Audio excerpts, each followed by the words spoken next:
मैंने कहा समाज के किसी भी ऐसा काम जिसमें समाज जुड़ जाए, आप रात के 2 बजे भी कहेंगी तब भी मैं हाजिर हो जाऊंगा।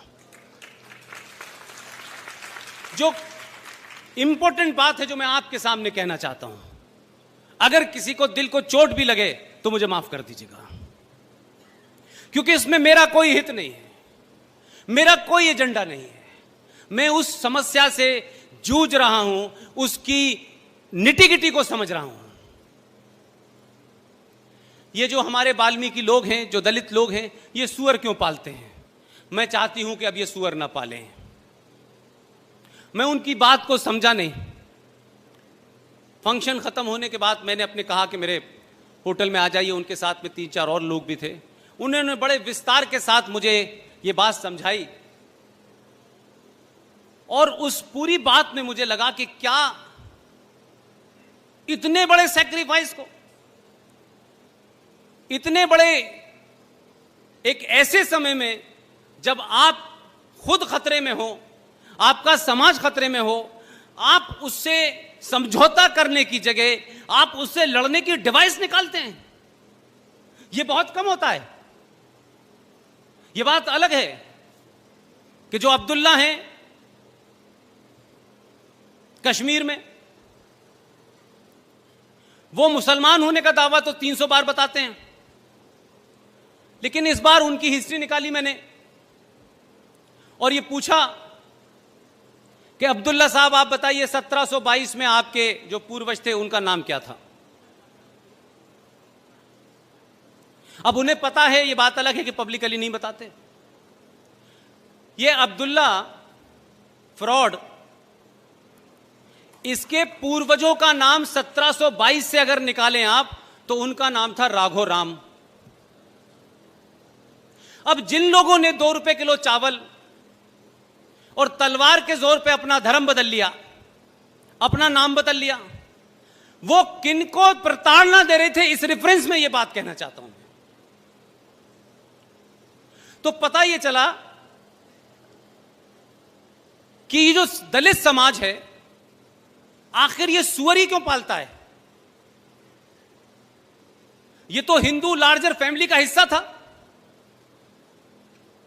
लेकिन क्योंकि उस दौर में, उस दौर की बात बता रहा हूं, उस दौर में इनकी महिलाएं बहुत खूबसूरत होती थीं और उसका जीता जागता प्रमाण यह है कि उन्होंने कहा कि उस वक्त यह रिवाज था कि जो भी बहू आएगी गांव में, वो शुरू के 3 दिन तक शेख साहब के घर पे रहेगी, और यह सिलसिला चलता रहा। उनसे होने वाली जो संतानें हैं उस दौर में, उन संतानों के बारे में आप महाराष्ट्र जाइए, डॉक्टर रेखा बंडवाल से मिलिए, आज भी वो संतानें शेख दलित के नाम से जानी जाती हैं। उस वक्त इन तमाम दलितों ने क्या किया? ये ताकतवर नहीं थे, लड़ने की क्षमता नहीं थी, समाज के बड़े वर्ग ने उनको अलग थलग कर दिया था। इन्होंने कहा कि हमारी बहू बेटी शेख साहब, आपकी 3 दिन के लिए दुल्हन तो बनेगी, लेकिन क्या हमें यह इजाजत है, क्या हम ये, आप इसकी हमें छूट दे सकते हैं कि जो हमारे कुल देवता हैं उसकी हम पूजा करने के बाद इसको हम आपके सुपुर्द कर देंगे? उन्होंने क्या किया कि पहले कुल देवी की पूजा की, उनकी कुल देवी थी, वहां जाके पूजा हुई, और ये डिवाइस निकाली कि इस कुल देवी की पूजा में सुअर की बलि चढ़ेगी।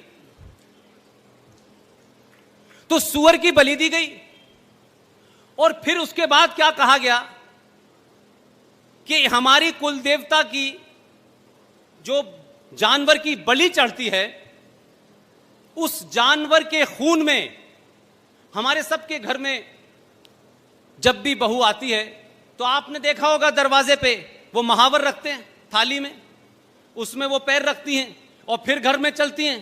यही रस्म है कि नहीं है?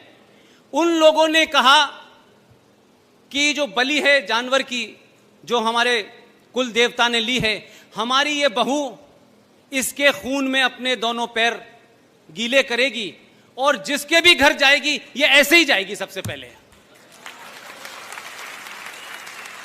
और ये सिर्फ उन्होंने करा नहीं, इसे करा और ये जानते हुए कि ये खबर पता चल जाए, इसका ढिंडोरा भी पीटा। और जब ये खां साहब को पता चल गया कि सुअर को काटा गया है और उसके खून के पैर इसमें हैं, ये मेरे बिस्तर के पास आ जाएंगे तो अल्लाह मुझे तो वैसे ही खारिज कर देगा, तो पहली फुर्सत में ये रस्म उसी दिन से बंद हो गई।